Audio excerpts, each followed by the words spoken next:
ಸ್ವಾಗತ ನಮ್ಮ ಚಾನಲ್ಗೆ. ನೀವು ನಮ್ಮ ಚಾನೆಲ್ಗೆ ಹೊಸಬರಾಗಿದ್ದರೆ ದಯವಿಟ್ಟು ಸಬ್ಸ್ಕ್ರೈಬ್ ಮಾಡ್ಕೊಳ್ಳಿ.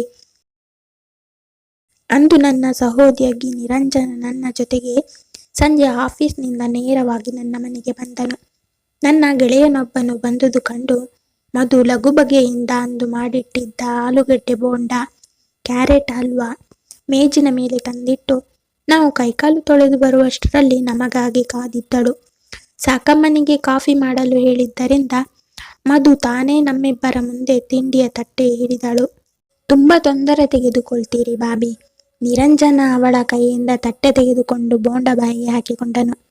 ಅಕಸ್ಮಾತ್ ಮೆಣಸಿನಕಾಯಿಯ ಚೂರು ಗಂಟಲಿಗೆ ಹತ್ತಿಕೊಂಡು ಕೆಮ್ಮಲು ಪ್ರಾರಂಭಿಸಿದಾಗ ಅವನಿಗೆ ನೀರು ತರಲು ಮಧು ವೀಲ್ಚೇರನ್ನು ಬೇಗನೆ ಅಡಿಗೆ ಮನೆಗೆ ತಳ್ಳಿಕೊಂಡು ಒಂದು ಕೈಯಲ್ಲಿ ನೀರಿನ ಲೋಟ ಹಿಡಿದು ಬಂದು ಅವನಿಗೆ ಅವಸರದಲ್ಲಿ ಕೊಡಲು ಹೋದಾಗ ಅವಳಿಗೆ ಆಯ ತಪ್ಪಿ ಕುರ್ಚಿಯಲ್ಲಿ ಮುಗ್ಗರಿಸಿ ಕೆಳಗೆ ಉರುಳಿದಳು.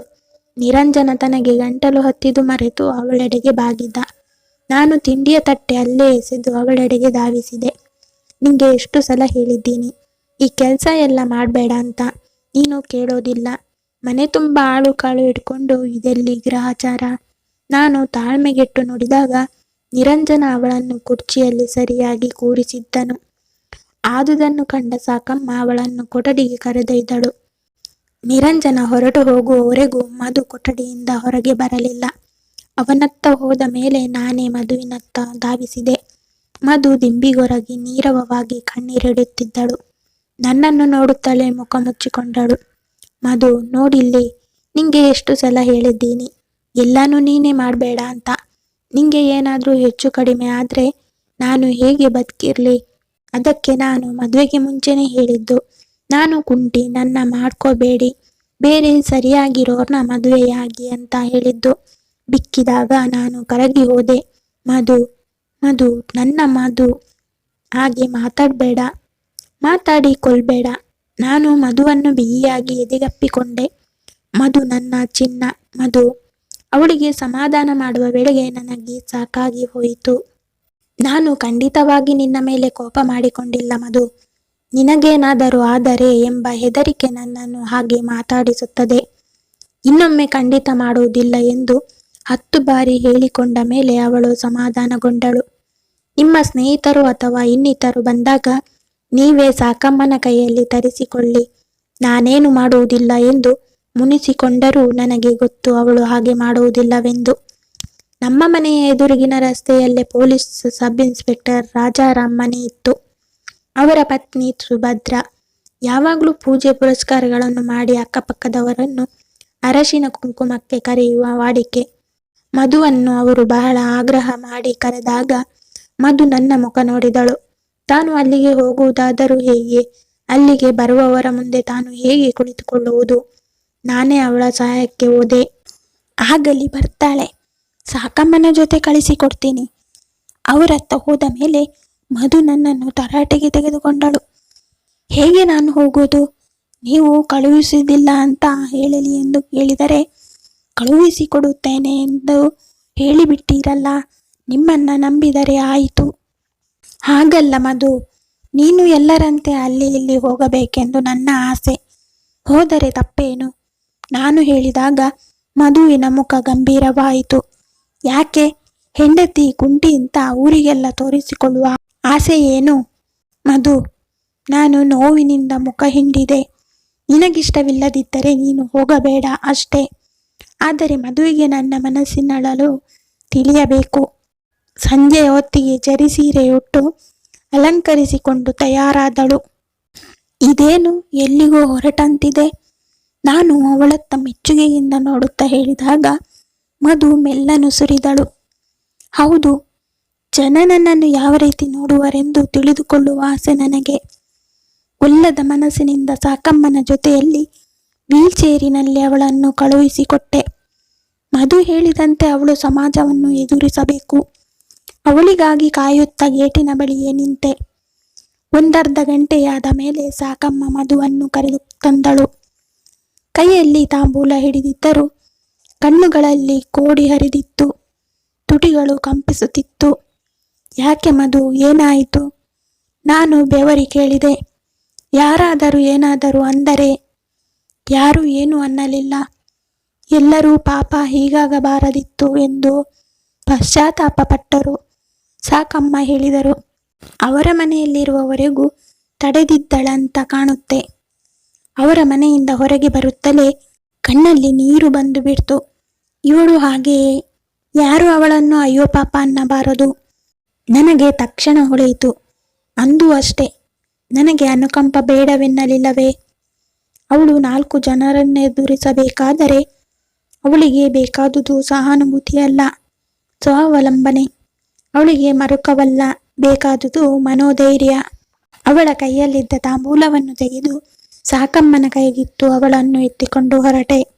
ಹುಚ್ಚಿ, ಅದಕ್ಕೆ ಅಳ್ತಾರಾ? ನಾಳೆ ನೀನು ಏನಾದರೂ ಪೂಜೆ ಮಾಡಿ ಅವರನ್ನೆಲ್ಲ ಕರಿ, ಆಗ ಅವರು ನಿನ್ನ ಬಗ್ಗೆ ಅನುಕಂಪ ಪಡಲ್ಲ ಅಷ್ಟೇ. ಮಧು ಕ್ಷಣಕಾಲ ನನ್ನ ಮುಖವನ್ನೇ ನೋಡಿದಳು. ಹಿಂಗೈಯಿಂದ ಕಣ್ಣೊರೆಸಿಕೊಂಡು ನಕ್ಕಳು. 2 ದಿನಗಳ ನಂತರ ಸಾಕಮ್ಮ ಎಲ್ಲರ ಮನೆಗೆ ಹೋಗಿ ಕರೆದು ಬಂದಳು. ಸಂಜೆ ನಾನು ಕೆಲಸ ಮುಗಿಸಿ ಬರುವಷ್ಟರಲ್ಲಿ ಮನೆಯ ತುಂಬ ಹೆಂಗಸರು ಮಕ್ಕಳು ತುಂಬಿದ್ದರು. ಸೋಫಾದ ಮೇಲೆ ಕುಳಿತು ಎಲ್ಲರೊಡನೆ ಮಾತನಾಡುತ್ತಾ ನಗುತ್ತಾ ಕುಳಿತಿದ್ದುದು ಕಂಡು ನನ್ನ ಕಣ್ಣನ್ನು ನಾನೇ ನಂಬಲಿಲ್ಲ. ಅವಳುಟ್ಟಿದ್ದ ಜರಿ ಸೀರೆಯಲ್ಲಿ, ಹಣೆಯಲ್ಲಿದ್ದ ದೊಡ್ಡ ಕುಂಕುಮ, ತುರುಬಿನಲ್ಲಿದ್ದ ಕುಚ್ಚು ಹೂವು, ಕಣ್ಣಲ್ಲಿದ್ದ ಕಾಡಿಗೆ, ಕೈ ತುಂಬ ಬಳೆ, ಇದ್ದ ಒಡವೆಗಳನ್ನೆಲ್ಲ ಹಾಕಿಕೊಂಡು ನನ್ನ ಗೃಹಲಕ್ಷ್ಮಿಯ ಹಾಗಿದ್ದು ನಗುತ್ತಾ ಕುಳಿತಿದ್ದ ಅವಳು ಎಂದಿಗೂ ಹೀಗೆ ಇರಬಾರದೆ ಎನಿಸಿತು. ಅವಳು ಹಾಗೆಯೇ ಇರಲೆಂದು ನಾನು ಬೇಕಾಗಿಯೇ ಮನೆಗೆ ಗೆಳೆಯರನ್ನು, ಅವರ ಪತ್ನಿಯರನ್ನು ಕರೆತರುತ್ತಿದ್ದೆ. ಮನೆಗೆ ಬಂದ ಅತಿಥಿಗಳನ್ನು ಉಪಚರಿಸಿ ತನ್ನ ಅಸಹಾಯಕತೆಯನ್ನು ಇನಿತೂ ತೋರ್ಪಡಿಸದೆ ತನ್ನನ್ನು ತಾನೇ ಮರೆಯಲು ಮಧುವಿಗೆ ಬಲು ಹಿಗ್ಗು. ಅವಳ ಹಿಗ್ಗು ಸಂತಸದಲ್ಲಿ ಪಾಲ್ಗೊಂಡು ಅವಳ ಸಂತಸದಲ್ಲೇ ನನ್ನ ಸುಖ ಕಾಣುವ ನನಗೆ ಅದೆಲ್ಲ ಹಿಗ್ಗು. ನಮ್ಮ ಸಂಸಾರವನ್ನು ನೋಡಿ ಹೋಗಲು ಅತ್ತಿಗೆ, ವಿನೋದ, ವಿದ್ಯಾರೊಡನೆ ಬಂದಾಗಲಂತೂ ಅವಳಿಗೆ ಎಲ್ಲಿಲ್ಲದ ಸಂತಸ. ಬಾಗಿಲಿಗೆ ಬಂದು ಅವರನ್ನು ಸ್ವಾಗತಿಸುವುದಲ್ಲದೆ ಅವರ ಎಲ್ಲ ಮೇಲ್ವಿಚಾರಣೆಗಳನ್ನು ತಾನೇ ವಹಿಸಿಕೊಂಡಳು. ಅಕ್ಕ ನೋಡಿ, ನಿಮಗೆ ಈ ರೂಮ್ ಬಿಟ್ಕೊಟ್ಟಿದ್ದೀನಿ. ಇಲ್ಲಿ ರಾತ್ರಿ ಚೆನ್ನಾಗಿ ಗಾಳಿ ಬೀಸುತ್ತೆ. ವಿದ್ಯಾ ವಿನೋದರಿಗೆ ಆಡುವುದಕ್ಕೆ ಓಡಾಡುವುದಕ್ಕೆ ಬೇಕಾದಷ್ಟು ಜಾಗ ಇದೆ. ಅಕ್ಕ, ನಿಮಗೆ ಯಾವ ಅಡಿಗೆ ಇಷ್ಟ ಹೇಳಿ, ನೀವು ನನ್ನ ಕೈ ಅಡಿಗೆ ಊಟ ಮಾಡಲೇಬೇಕು. ನಿಮ್ಮ ಮೈದುನನಿಗೆ ಏನೇನಿಷ್ಟ ಎಲ್ಲ ಹೇಳಿ, ನಾನು ಬರ್ಕೊಂಡು ಬಿಡ್ತೀನಿ. ನಾನು ಹೇಗೆ ಮಾಡಿದ್ರು, ಏನು ಮಾತಾಡಿದ್ರು ಮಾತಾಡದೆ ತಿಂದ್ಬಿಡ್ತಾರೆ. ಒಂದು ಸ್ವಲ್ಪನೂ ಕಮೆಂಟ್ಸ್ ಮಾಡೋಲ್ಲ. ವಿದ್ಯಾ, ಬಾ ಇಲ್ಲಿ, ನಿಂಗೆ ನಾನು ತಲೆ ಬಾಸ್ತೀನಿ. ಹೀಗೆ ಕುಳಿತರೆ ನಿಂತರೆ ಅವರಿಗೆ ಉಪಚಾರ ಮಾಡಿದಳು. ನಿಂಗಮ್ಮನ ಕೈಯಲ್ಲಿ ಎಲ್ಲ ಕೆಲಸಗಳನ್ನು ಹೇಳಿ ಮಾಡಿಸುತ್ತಿದ್ದುದು. ರಂಗನ ಕೈಯಲ್ಲಿ ತೋಟ ಅಗಿಸಿ ಗಿಡಗಳನ್ನು ನೆಡೆಸಿ ಅವುಗಳ ಆರೈಕೆ ಮಾಡುತ್ತಿದ್ದುದು. ನನಗೆ ಹೊತ್ತಿಗೆ ಸರಿಯಾಗಿ ಊಟ ತಿಂಡಿಗಳನ್ನು ತಾನೇ ಸ್ವತಃ ಮಾಡಿಕೊಡುತ್ತಿದ್ದುದು ಕಂಡು ಅತ್ತಿಗೆ ಅಚ್ಚರಿಪಟ್ಟರು. ಮೋಹನ್, ಅವಳನ್ನು ಯಾರು ಕೈಲಾಗದವಳು ಕುಂಟಿ ಅನ್ನಬೇಕು. ಇನ್ಯಾವ ಹುಡುಗಿಯಾದರೂ ಆಗಿದ್ದರೆ ಇಷ್ಟು ಆಸಕ್ತಿಯಿಂದ ಮಾಡುತ್ತಿದ್ದಳೋ ಇಲ್ಲವೋ. ದೇವರು ಅವಳನ್ನ ಸುಖವಾಗಿಟ್ಟಿರಲಿ. ಅದು ಇದು ಮಾತನಾಡುತ್ತಾ ಆ ರಾತ್ರಿ ನಾನು ನಾಲಿಗೆ ತಪ್ಪಿ ಮೈತ್ರಿಯ ವಿಚಾರ ಕೇಳಿಬಿಟ್ಟೆ. ಅತ್ತಿಗೆ, ಮೈತ್ರಿಗೆ ಯಾವುದಾದ್ರೂ ಗಂಡು ಸಿಕ್ತಾ? ನಮ್ಮ ಮಾತನ್ನು ಕೇಳುತ್ತಾ ಅಲ್ಲೇ ಕುಳಿತಿದ್ದ ಮಧು ಹುಬ್ಬುಗಂಟಿಕ್ಕಿ ಕೇಳಿದಳು. ಯಾರು ಮೈತ್ರಿ? ನಾನು ನೋಡಿಲ್ಲವಲ್ಲ. ನಾನು ಅತ್ತಿಗೆ ಮುಖ ನೋಡಿಕೊಂಡೆವು. ಮೈತ್ರಿ ನಮ್ಮಕ್ಕನ ಮಗಳು. ನೀನೆಲ್ಲಿ ನೋಡಿದ್ದಿ? ನಿಮ್ಮ ಮದುವೆಗೆ ಬರಲಿಲ್ಲ ಅವಳು. ಎಲ್ಲೋ ಏನೋ ಅಪಸ್ವರವಿರುವುದು ಮಧುವಿಗೆ ತಿಳಿದು ಹೋಯಿತು. ಯಾಕೆ, ಏನಾದ್ರೂ ಅಸಮಾಧಾನವಿತ್ತೆ? ಮಧು ಕೇಳಿದಾಗ ನಾನು ಉಗುಳು ನುಂಗಿದೆ. ಅತ್ತಿಗೆ ಗಂಟಲು ಸರಿ ಮಾಡಿಕೊಂಡರು. ಒಂದು ತರಹ ಇತ್ತೆನ್ನಬೇಕು. ಹೋಗಲಿ ಬಿಡು, ಆ ಮಾತೆಲ್ಲ ಈಗ್ಯಾಕೆ? ಮಾತು ಅಲ್ಲಿಗೆ ನಿಂತರೂ ರಾತ್ರಿ ನನ್ನ ತೋಳ್ತಟ್ಟೆಯಲ್ಲಿ ಮಧು ನಿರ್ಲಿಪ್ತಳಾಗಿದ್ದಳು. ನಾನೇನು ಮಾಡಿದರೂ ಕೊರಡಿನಂತೆ ಮಲಗಿದ್ದ ಅವಳನ್ನು ನಾನೇ ಕೇಳಿದೆ, ಯಾಕೆ ಮಧು, ಮೈಗೆ ಚೆನ್ನಾಗಿಲ್ಲವೇ? ಯಾಕೆ ಒಂದು ತರಹ ಇದೆಯಲ್ಲ? ಮಧು ನನಗೆ ತಕ್ಷಣ ಉತ್ತರಿಸಲಿಲ್ಲ. ಮೈ ತುಂಬ ಹೊದಿಕೆ ಎಳೆದುಕೊಂಡು ಮಲಗಿದಳು. ನನಗೆ ಯಾಕೋ ತುಂಬ ಸುಸ್ತು, ನಿದ್ದೆ ಅಷ್ಟೇ. ನೀನು ತುಂಬ ಆಯಾಸ ಮಾಡ್ಕೋತಿ, ಹಾಗಾದ್ರೆ ಮಲ್ಕೋ, ನಾನು ನಿನ್ನ ಡಿಸ್ಟರ್ಬ್ ಮಾಡಲ್ಲ. ನಾನು ಇನ್ನೊಂದು ಮಗುಲಿಗೆ ತಿರುಗಿದೆ. ಮಧ್ಯರಾತ್ರಿಯ ಸಮಯ. ನನಗೆ ಇದ್ದಕ್ಕಿದ್ದಂತೆ ಎಚ್ಚರಿಕೆಯಾಯಿತು. ಯಾವ ಸದ್ದಿಗೆ ನನಗೆ ಎಚ್ಚರಿಕೆಯಾಗಿರಬೇಕು? ಸುತ್ತಲೂ ಕಣ್ಣಾಡಿಸಿದೆ. ಮಬ್ಬು ರಾತ್ರಿ ದೀಪದಲ್ಲಿ ಮಧು ಕಣ್ತೆರೆದು ಮಲಗಿದ್ದಳು. ಕಣ್ಣುಗಳಲ್ಲಿನ ನೀರು ಕೆನ್ನೆಯ ಮೇಲೆ ಹರಿದಿತ್ತು. ನಾನು ಹೆದರಿದೆ. ಅವಳನ್ನು ನನ್ನೆದೆಗೆ ಅಪ್ಪಿ ಕೇಳಿದೆ, ಯಾಕೆ ಮಧು, ಏನಾಯಿತು? ಯಾಕೆ ಅಳ್ತಾ ಇದ್ದಿ ಚಿನ್ನ? ತಲೆನೋವಾ? ಮಧು ಉತ್ತರಿಸದೆ ಬಿಕ್ಕಿದಳು. ಯಾಕೆ ಚಿನ್ನ, ಹೇಳು. ನೀನು ಸುಮ್ಮನೆ ಅತ್ತರೆ ನನಗೆ ಹೇಗೆ ತಿಳಿಯಬೇಕು? ನಾನು ದೊಡ್ಡ ದೀಪ ಹತ್ತಿಸಿದೆ. ನಾನು ಮಧುವಿನ ಕೆನ್ನೆ, ಕತ್ತು, ಕಣ್ಣುಗಳನ್ನು ಮುತ್ತಿಟ್ಟೆ. ಮಧು ಬಿಕ್ಕಿದಳು. ಮೈತ್ರಿಯನ್ನ ನೀವು ಮುಂಚೆ ಮೆಚ್ಕೊಂಡಿದ್ರಿ. ನನಗೋಸ್ಕರ ಅವಳನ್ನು ನೀವು ಮದುವೆ ಮಾಡ್ಕೊಳ್ಳಿಲ್ಲ. ನಿಜ ಹೇಳಿ. ನಾನು ಆ ಸಮಯದಲ್ಲೂ ಜೋರಾಗಿ ನಕ್ಕು ಬಿಟ್ಟೆ. ಅಷ್ಟೇ ತಾನೇ, ನಾನೇನೋ ಅಂತ ಮಾಡಿದ್ದೆ. ಅವಳನ್ನು ಬಲವಾಗಿ ಅಪ್ಪಿ ಮುತ್ತಿಟ್ಟೆ. ಅದಕ್ಕೂ ಅಮ್ಮವರಿಗೆ ರಾತ್ರಿ ಮುನಿಸು, ಸುಸ್ತು, ನಿದ್ದೆ ಇಲ್ಲ. ಮಧುವನ್ನು ಬಳಸಿ ಹೇಳಿದೆ, ಕೇಳು, ಮೈತ್ರಿಯನ್ನ ನಾನು ಮಾಡ್ಕೊಳ್ತೀನಿ ಅಂತ ಅತ್ತಿಗೆ ಆಸೆ ಪಟ್ಟಿದ್ರು. ಅದೇಕೋ ನನಗೆ ನಿನ್ನನ್ನು ನೋಡಿದ ಮೇಲೆ ಅವಳಿಷ್ಟವಾಗಲಿಲ್ಲ. ಅವಳನ್ನು ನಂಬಿಸಿ ಅವಳೊಡನೆ ಫ್ಲರ್ಟ್ ಮಾಡಿ ಮೋಸ ಮಾಡಿ ನಿನ್ನ ಮಾಡ್ಕೊಂಡೆ ಅಂತ ತಿಳ್ಕೋಬೇಡ. ನಿನ್ನ ಮದುವೆ ಮಾಡ್ಕೊಳ್ದೇ ಇದ್ರು ಅವಳನ್ನ ಮಾಡ್ಕೋತಾ ಇರ್ಲಿಲ್ಲ ಗೊತ್ತಾ? ಆಗಲೇ ಅವಳ ವಿಷಯದಲ್ಲಿ ಅನುಮಾನ ಬಂದು ಬಿಡ್ತಾ. ನನ್ನ ಮೇಲೆ ನಿಂಗೆ ನಂಬಿಕೆ ಇಲ್ವಾ? ಮಧು ನನ್ನನ್ನು ದೀರ್ಘವಾಗಿ ನೋಡಿದಳು.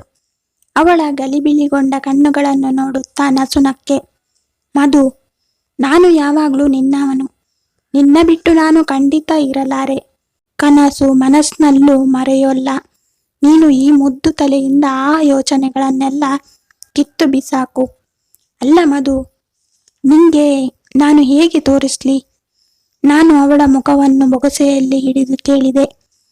ಮಧು ನನ್ನನ್ನೇ ಕಣ್ಣಗಲಿಸಿ ನೋಡಿದಾಗ ನನಗೆ ಅವಳೊಂದು ಪ್ರಪಂಚವರಿಯದ ಮಗುವಿನಂತೆ ಕಂಡಳು.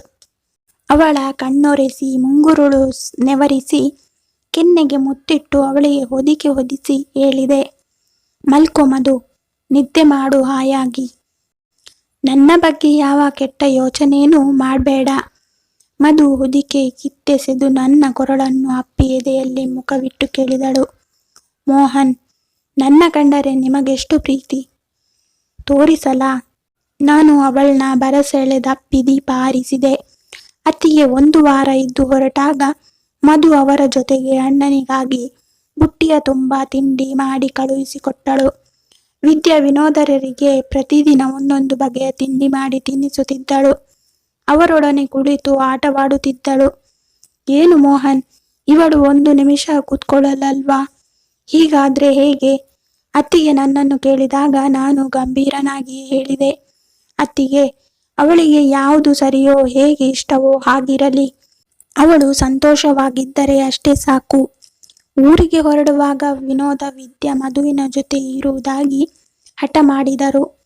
ಇರಲಿ ಬಿಡಿ ಅಕ್ಕ, ನಂಗೂ ಬೇಜಾರು ಎಂದು ಮಧು ಹೇಳಿದಾಗ ಅತ್ತಿಗೆ ಅವಳ ಕೆನ್ನೆ ಹಿಂಡಿದರು. ಇರ್ತಾರೆ ಬಿಡು, ಅವರ ಸ್ಕೂಲಿಗೆ ನಾನು ಹೋಗ್ತೀನಿ. ಮುಂಚೆ ನಮ್ಮ ಮೋಹನನ ಜೊತೆ 4 ದಿನ ಹಾಯಾಗಿ ಕಳಿ, ಆಮೇಲೆ ನಿಂಗೆ 1-2 ಆದರೆ ಯಾವುದಕ್ಕೂ ಸಮಯ ಇರೋಲ್ಲ. ಹೋಗಿ ಅಕ್ಕ, ನಾನೇನೋ ಹೇಳಿದರೆ ನೀವೇನೇನೋ ಅಂತೀರಿ. ಮಧು ಕೆಂಪಗಾಗಿ ಹೇಳಿದಳು. ಅತ್ತಿಗೆ ವಿನೋದ ವಿದ್ಯೆ ಹೊರಟು ಹೋದ ಮೇಲೆ ನಾನು ಕೆಲಸಕ್ಕೆ ಹೊರಟು ಹೋಗುತ್ತಿದ್ದ ಕಾರಣ ಮಧುವಿಗೆ ಮನೆಯಲ್ಲಿ ಹೊತ್ತು ಹೋಗುವುದು ಕಷ್ಟವಾಗುತ್ತಿತ್ತು. ಅಕ್ಕಪಕ್ಕದವರು ಮಧುವಿಗಿಂತ ವಯಸ್ಸಿನಲ್ಲಿ ಹಿರಿಯವರಾಗಿದ್ದರಿಂದ ಅವರೊಡನೆ ಹೆಚ್ಚು ಮಾತುಕತೆಗೆ ಮಧು ನಿಲ್ಲುತ್ತಿರಲಿಲ್ಲ. ಅವಳಾಯಿತು, ಸಾಕಮ್ಮನಾಯಿತು. ನಾನು ಸಂಜೆ ಕೆಲಸದಿಂದ ಬಂದರೆ ಸಾಕೆನ್ನುವಂತೆ ಬಾಗಿಲಲ್ಲೇ ಕಾದಿರುತ್ತಿದ್ದಳು. ಅವಳನ್ನು ರಮಿಸಿ ಅವಳೊಡನೆ ಲಲ್ಲೆಗೈದು ಸರಸವಾಡುತ್ತಾ ಕುಳಿತರೆ ನಮ್ಮಿಬ್ಬರಿಗೂ ಸಮಯ ಜಾರುವುದೇ ತಿಳಿಯುತ್ತಿರಲಿಲ್ಲ. ಒಮ್ಮೊಮ್ಮೆ ಅದಕ್ಕೂ ನನಗೆ ಸಮಯ ದೊರೆಯುತ್ತಿರಲಿಲ್ಲ. ಡ್ಯೂಟಿ ಮೇಲಿದ್ದಾಗ 100 ಕೇಸುಗಳು, ಕಳ್ಳತನ, ಸುಲಿಗೆ, ಕೂನಿ ಕೇಸುಗಳಾದರಂತೂ ರಾತ್ರಿ ಹಗಲು ಕೆಲಸವಿರುತ್ತಿತ್ತು. ನಾನು ಮನೆಗೆ ಹಿಂದಿರುಗುವವರೆಗೂ ಮಧುವಿಗೆ ಆತಂಕ. ಕತ್ತಲೆಯಲ್ಲಿ ಒಬ್ಬರೇ ಬರಬೇಡಿ ಮೋಹನ್, 1-2 ಕಾನ್ಸ್ಟೇಬಲ್ಸ್ ಕರ್ಕೊಂಡು ಬನ್ನಿ. ನೀವು ಬರೋ ತನಕ ನನಗೆ ಜೀವ ನಿಲ್ಲೋಲ್ಲ. ನಾನು ಕೈಯಲ್ಲಿದ್ದ ಶರ್ಟನ್ನು ಅವಳ ತಲೆಯ ಮೇಲೆ ಮೆಲ್ಲಗೆ ತಟ್ಟುತ್ತಿದ್ದೆ. ನೋಡು, ಇದು ಕೈಲಿದೆ, ಸೊಂಟದಲ್ಲಿ ಪಿಸ್ತೂಲಿದೆ. ನಿನ್ನ ಗಂಡ ಹುಲಿ ಮಧು, ಯಾರಿಗೂ ಹೆದರೋಲ್ಲ, ಯಾರು ಏನೂ ಮಾಡೋಕ್ಕಾಗಲ್ಲ. ಮಧುವಿನ ಕೈ ಹಿಡಿದ ಹೊತ್ತು ಚೆನ್ನಾಗಿತ್ತೇನೋ. ನನಗೆ ಬೇಗ ಬೇಗ ಬಡ್ತಿ ದೊರೆಯಿತು. ಆ ಊರಿನಿಂದ ಮತ್ತೊಂದೂರಿಗೆ ವರ್ಗವಾಯಿತು. ಕೆಲಸಕ್ಕೆ ಹೋಗಿ ರಿಪೋರ್ಟ್ ಮಾಡಿಕೊಂಡು ಕ್ವಾರ್ಟರ್ಸ್ ನೋಡಿಕೊಂಡು ಎಲ್ಲ ಸಿದ್ಧತೆಗಳಾಗುವವರೆಗೆ ಮಧು ಸಾಕಮ್ಮ ಇಬ್ಬರನ್ನೇ ಮನೆಯಲ್ಲಿ ಬಿಟ್ಟು ಹೋಗುವುದು ತರವಲ್ಲವೆನಿಸಿತು. ರಾತ್ರಿಯ ಹಾಸಿಗೆ ಕೊರಗಿ ತಲೆಯ ಕೂದಲನ್ನು ಬಾಚಿಕೊಳ್ಳುತ್ತಿದ್ದ ಮಧುವಿನ ಪಕ್ಕದಲ್ಲಿ ಹೋಗಿ ಕುಳಿತು ಅವಳ ನುಣುಪಾದ ಕೂದಲಲ್ಲಿ ಕೈಯಾಡಿಸಿದೆ. ಕತೆ ಮುಂದುವರೆಯುವುದು. ಈ ಕತೆ ಇಷ್ಟ ಆಗಿದ್ದರೆ ಲೈಕ್ ಮಾಡಿ, ಶೇರ್ ಮಾಡಿ, ಸಬ್ಸ್ಕ್ರೈಬ್ ಮಾಡೋದನ್ನು ಮರಿಬೇಡಿ. ಧನ್ಯವಾದಗಳು.